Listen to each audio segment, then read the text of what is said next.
boa tarde ou boa noite, dependendo de onde você estiver no mundo assistindo a esse vídeo agora. Sinto-me feliz por compartilhar com vocês algumas reflexões sobre as práticas do discernimento comunitário, a experiência da vida religiosa. Agradeço o convite para participar desse MOOC e gostaria de compartilhar que faço isso junto com outra colaboradora, Christina King, uma teóloga leiga da Ásia que tem uma longa experiência como facilitadora com congregações religiosas. De minha parte, gostaria de enfatizar que as práticas de discernimento comunitário são baseadas em duas dimensões. Eu diria, em primeiro lugar, que é uma cultura, um modo de vida diário como comunidade. E também é sobre processos concretos de tomada de decisão. Mas não podemos separar, eu acho que na vida religiosa, não podemos separar a forma como tomamos decisões e alguns processos de tomada de decisão. Não podemos separar isso da nossa experiência cotidiana de comunidade e cultura.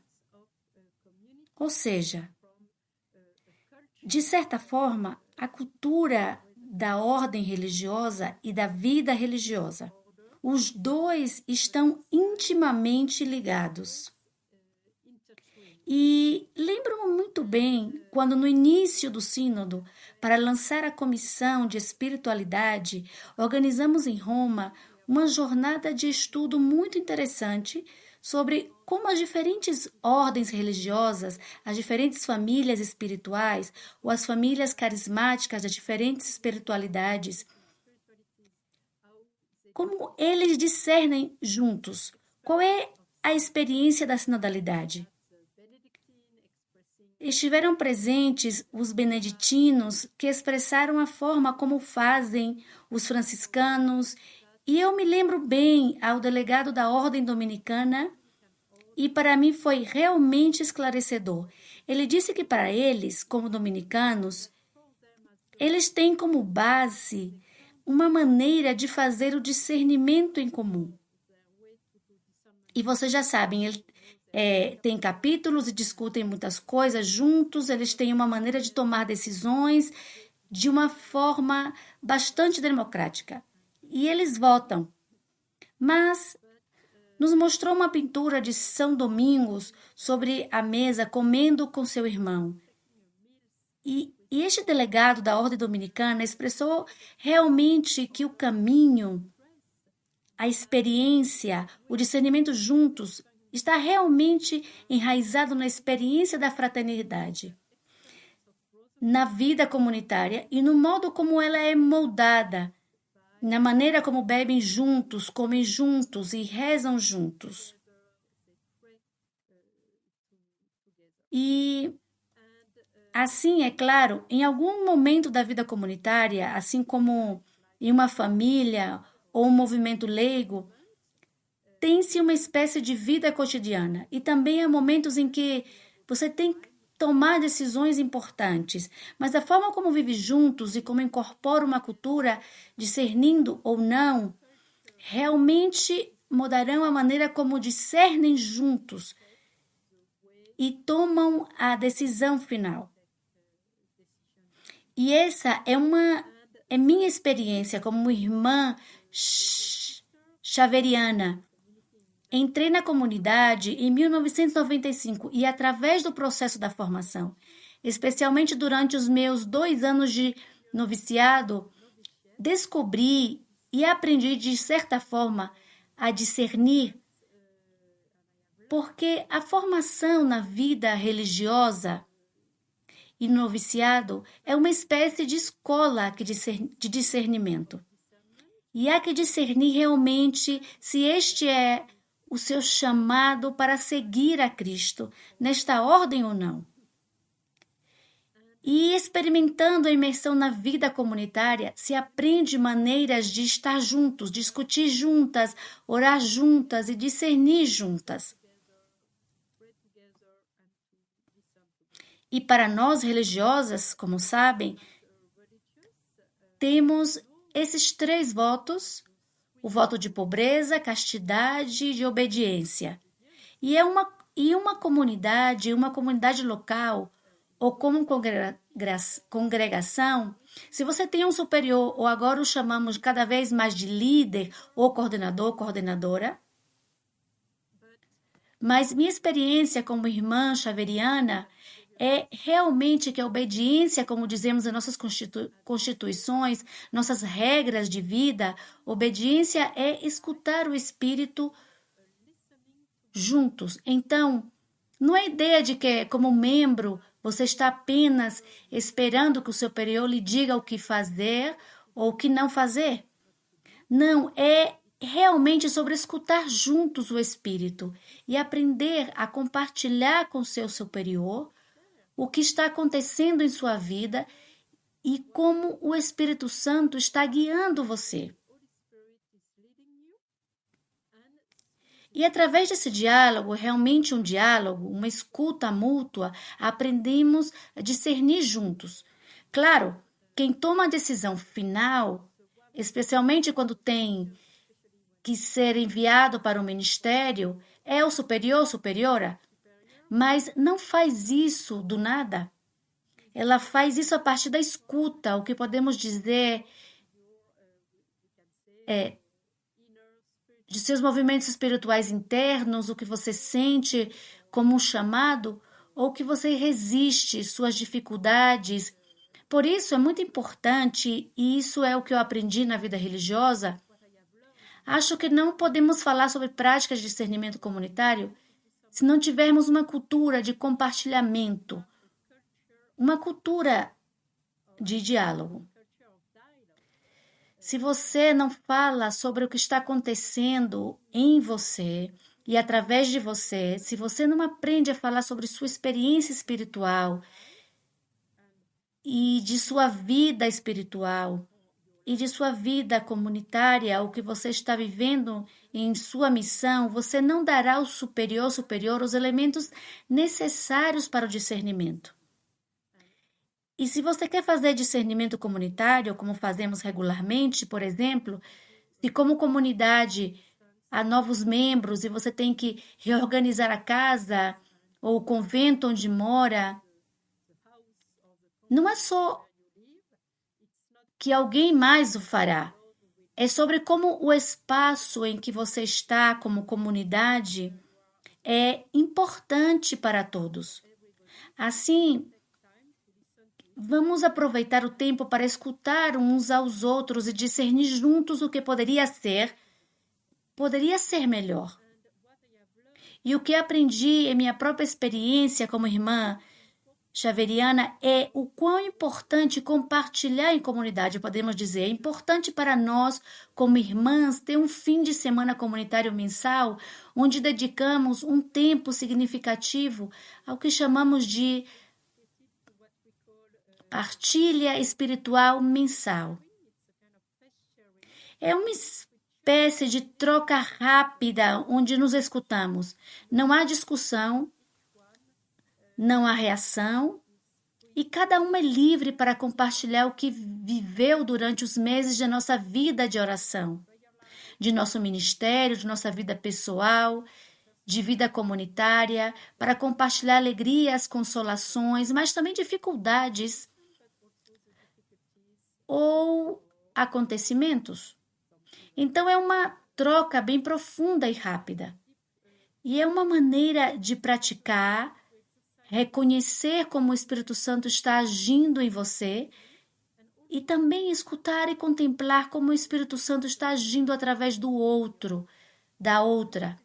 E durante esse fim de semana também temos uma quantidade significativa de tempo gasto em uma espécie de revisão de nossa vida comunitária.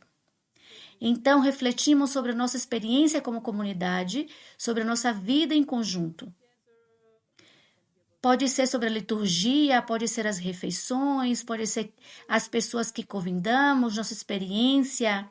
E podemos identificar o que foi bom, o que foi útil, mas também o que foi difícil e o que precisa mudar. E vamos discutir e discernir para talvez decidir reajustar nossa vida comunitária. Então, do nosso noviciado, aprendemos realmente esse discernimento comum. Lembro-me do noviciado, fizemos um exercício muito concreto sobre a tomada de decisões específicas. E estivemos aprendendo a fazer isso com a metodologia do que agora chamamos de conversão espiritual ou conversa no espírito. E é por isso que quando experimentamos isso em nossas vidas diárias, especialmente através de nossos momentos comunitários, nossas reuniões, aprimoramos essa prática da conversa espiritual para o discernimento contínuo em comum. E também moldando a maneira como fazemos nossos capítulos gerais, que temos que discernir as indicações para o futuro. O capítulo geral e a assembleia são momentos muito importantes e específicos em que elegeremos um novo líder, o nosso conselho geral, mas fazemos isso primeiro através de um processo de revisão e releitura, refletindo sobre o que vivemos antes, mas para identificar como o Espírito Santo nos conduziu e discernir qual deve ser o caminho a seguir.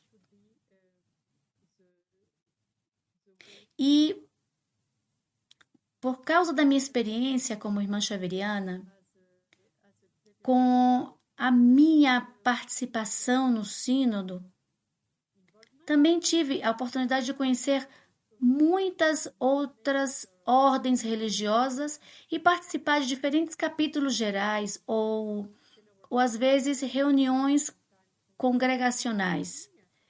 E vi como esse sínodo sobre a sinodalidade transformou ou está transformando as práticas de discernimento comunitário. E é muito interessante porque estamos vendo cada vez mais congregações que estão incentivando um processo de preparação para o capítulo e não estão vendo o capítulo geral que geralmente acontece a cada 5 anos, 6 ou 8 anos, dependendo da congregação. Geralmente, veem isso como um evento como aqueles que foram escolhidos. Os poucos felizes que farão parte do capítulo e decidirão por toda a Assembleia. Agora, veem isso como um processo que precisa envolver cada vez mais todos e todos os membros. Por isso, já existem novas formas de separar para o capítulo geral, com consultas importantes, reuniões comunitárias a nível local, relatórios, para que todos possam ser protagonistas. E a ordem religiosa tem procurado encontrar formas de realmente escutar a todos, todas, para que todos e todas tenham voz. E com isso, de certa forma, estamos vendo cada vez mais que o capítulo geral começou já antes da reunião formal do capítulo geral, através de todo esse processo de preparação. E cada vez mais também a congregação está engajando facilitadores externos para nos ajudar a ter um bom processo de discernimento juntos. E muitos deles estão usando esse sínodo ou a metodologia da conversa no espírito, mas podemos ver que às vezes não encontramos a atitude, o modo de vida necessário e encontramos tensões ou uma velha maneira de encarar a obediência de uma forma já muito autoritária, com aqueles que têm autoridade e que impõem seus pontos de vista. Esta é uma cultura que precisa ser mudada para que todos se sintam verdadeiramente parte, chamados a construir e a discernir verdadeiramente com todos, todas que emanam do Espírito Santo. E a segunda maneira pela qual a vida religiosa está experimentando cada vez mais as práticas de discernimento comunitário, promovidas pelo Sínodo sobre a sinodalidade, é também para a missão. E há uma ideia crescente de que, por exemplo, se uma congregação tiver que decidir fechar a escola ou um hospital que a congregação era responsável, eles não vão fazer isso apenas através do conselho geral ou da comunidade, apenas conversando uns com os outros, mas eles também envolverão e consultarão sobre decisões importantes aos protagonistas, ou seja, também os leigos, aqueles que trabalham, os colaboradores, ou as pessoas que a congregação serve. Eu gostaria de dizer que eu me lembro que um superior geral nos disse recentemente que, com o sino sobre a sinodalidade, cada vez mais em seus conselhos gerais, não há apenas os conselheiros, mas quando eles têm que refletir sobre uma decisão ou tomar uma decisão sobre diferentes realidades, eles convidam aqueles que estão preocupados com o impacto da decisão. Então, há essa ideia de que, para que as práticas de discernimento da comunidade funcionem, tem que ter cada vez mais consultas e escutar aqueles que estão afetados pela decisão. E, para concluir, eu diria que, de certa forma, a vida religiosa é uma espécie de laboratório de práticas de discernimento comunitário. Existem cores diferentes, maneiras diferentes de se organizar, de acordo com diferentes espiritualidades, a maneira como os beneditinos discernem em comum não é exatamente a mesma dos dominicanos, ou dos inacianos, ou dos franciscanos, ou dos salesianos. Mas vemos que também podemos aprender uns com os outros e que a metodologia do processo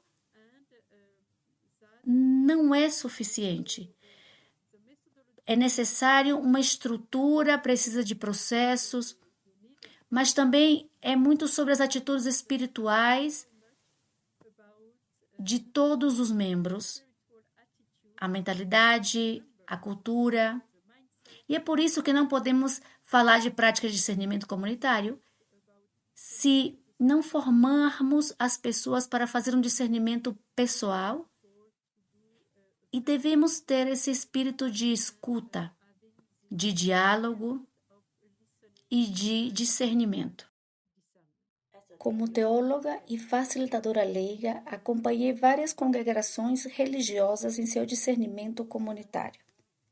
O leque de temas abordados tem sido amplo, como a reconfiguração em escala global, como responder a uma mudança de perfil dos membros, a busca de novas propriedades para a missão nos tempos atuais, a decisão sobre questões financeiras, imobiliárias, institucionais ou pessoais e a avaliação de um programa. A partir dessas experiências, gostaria de compartilhar algumas observações e sugestões como colaboradora leiga. Em primeiro lugar, o discernimento comunitário é algo que pode ser praticado como modo de vida e não precisa fazê-lo apenas quando tiver que tomar uma decisão importante. Por exemplo, existe um tipo de discernimento chamado discernimento situacional. Isso é feito quando não há uma decisão específica esperando para ser tomada, mas ainda há um benefício em avaliar uma realidade atual e estar mais consciente do que está acontecendo entre as pessoas, bem como de como o Espírito de Deus está presente e se move nessa realidade. Por exemplo, uma comunidade religiosa pode fazer um discernimento situacional a cada poucos meses sobre o estado de sua vida comunitária.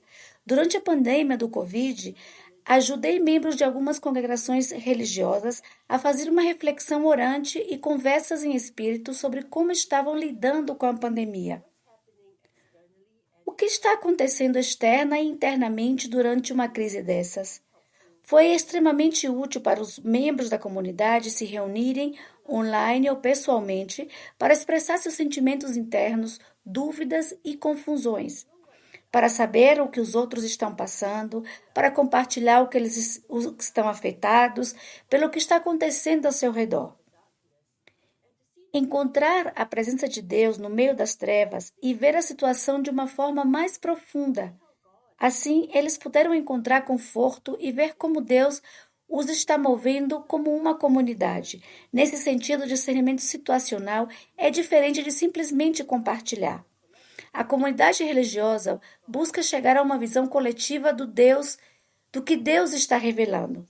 Talvez vi congregações religiosas usar o discernimento situacional para fazer um balanço das coisas na província com perguntas como estamos, como estamos agora, onde encontramos a vida, a alegria, a motivação hoje. Prevalece um sentimento de esperança ou de desolação e ansiedade?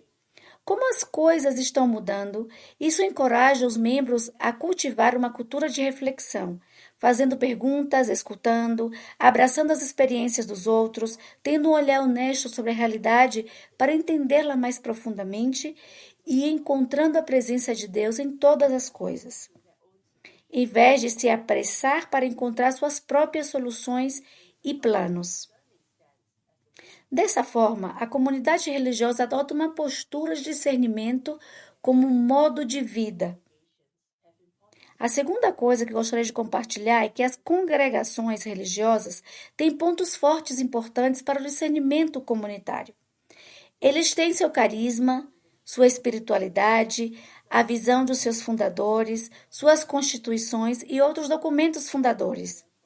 Estes servem como uma bússola importante para o discernimento e podem iluminar critérios para a tomada de decisões. Portanto, estas fontes fundamentais devem ter um lugar central no processo de discernimento comunitário. Qualquer que seja o tópico que esteja sendo discernido, deve haver tempo reservado para reflexão e oração com esses materiais, bem como com as escrituras, textos e ensinamentos relevantes da igreja. Desta forma, o processo e os resultados do discernimento estarão mais de acordo com a identidade e a missão da congregação. Infelizmente, tenho visto algumas comunidades religiosas cometerem o erro de discutir os prós e contras de uma decisão polêmica sem antes refletir sobre seus textos fundamentais. Essas discussões, muitas vezes, terminam em debates longos, divisivos, sem consenso, cada um defendendo suas próprias inclinações. As fontes fundacionais são aquelas que unem a comunidade religiosa e são presença viva de Deus, para que Logos divino possa continuar a se manifestar de forma única e vivificante através da congregação. Uma terceira observação que gostaria de compartilhar é sobre a cultura de obediência que observo nas congregações religiosas. A formação de muitos religiosos tem colocado grande ênfase no voto de obediência, explícita ou implicitamente. Noto que a deferência e obediência incondicional superiores são ainda mais reforçadas aqueles religiosos que vêm de culturas hierárquicas. Como resultado, os membros das congregações não estão acostumados a exercer sua voz no discernimento da comunidade. E os líderes não estão acostumados a consultar e construir consensos. Por exemplo, me deparei com mais do que alguns superiores religiosos que tomam decisões sobre instituições ou planos pastorais sem consultar os membros envolvidos. O que muitas vezes acontece é a conformidade exterior com o altruísmo ou rebeldia no coração. Tais situações podem ser evitadas no voto evangélico de obediência, que não implica a abdicação da responsabilidade de pensar, rezar, refletir e dialogar. Pelo contrário, é um convite aos membros e líderes, todos respirando como um só, porque estão todos sintonizados com o Espírito Santo. Isso significa que cada um faz a sua parte para discernir com responsabilidade e dialógica. Portanto, líderes e membros devem mudar sua mentalidade para que possam cultivar um estilo sinodal de proceder. Por fim, acho que o discernimento comunitário costuma ser mais fecundo quando envolve colaboradores leigos, trazendo diferentes perspectivas e experiências. E nossa voz é importante quando fazemos parte da equipe da instituição ou do ministério, seja como funcionário, voluntário ou parte interessada. O Espírito de Deus também pode falar através de nós, Para mim, participar do discernimento comunitário de uma congregação religiosa é muitas vezes uma das minhas experiências mais formativas como colaboradora leiga.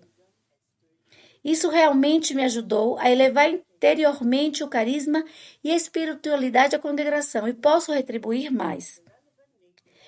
Em troca, uma boa prática é certificar-se de que os colaboradores leigos relevantes estejam envolvidos no discernimento e que tenham informações e orientações suficientes para participar adequadamente.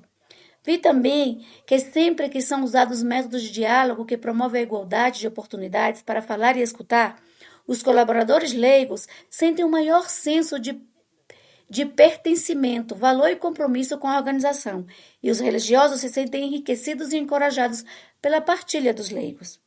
Em conclusão, quando as congregações religiosas procuram tornar-se comunidades de discernimento sinodal, cultivam uma cultura de escuta recíproca, valorização, corresponsabilidade, profundidade e criatividade na vivência do carisma. Isso não só serve de modelo para a igreja e a sociedade em geral, mas talvez atraia vocações de jovens nos tempos atuais que buscam maneiras mais autênticas e significativas de pertencer à comunidade.